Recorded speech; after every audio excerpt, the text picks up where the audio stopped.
In this week's video, I want to talk about doing the easier thing to making the biggest difference. And I want to bring this up because I have not always done that. And even today, I don't do it.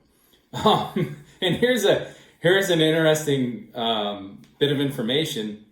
When I first started to get people to try and join my newsletter, I would send a description and I would try to get them to sign up for it. I would just say, hey, here's a link if you're interested. Sign up for the subscription.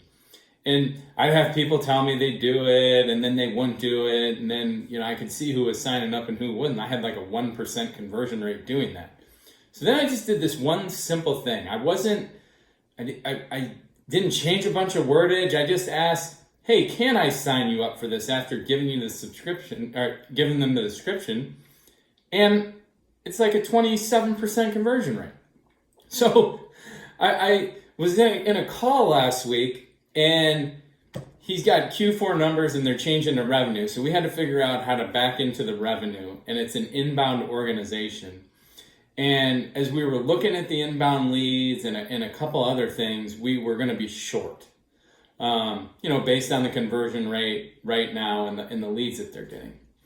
And I said, what are you focused on in order to make this up? Well, I'm coaching really hard on the conversion rate, and we're going to have to do outbound to make up the leads. And I said, okay, what I noticed is that when your leads come in, and I know you don't know how long it takes you to call the people back, but what I noticed there is from lead to demo is 24.4%, which seems low to me. Now, I'm going to ask you this question.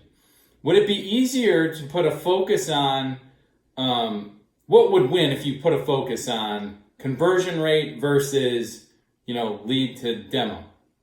Oh, well, lead to demo is going to win. That's just the easier thing to do.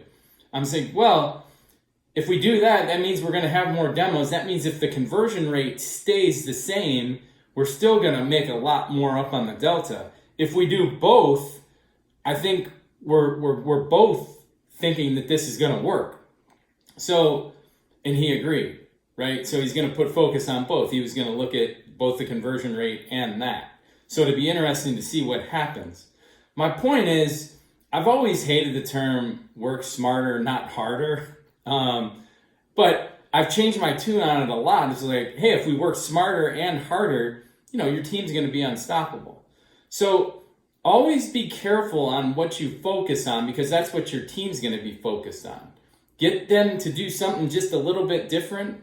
Small wins equals big wins, and they're going to take off and they're going to respect you a lot more as a manager.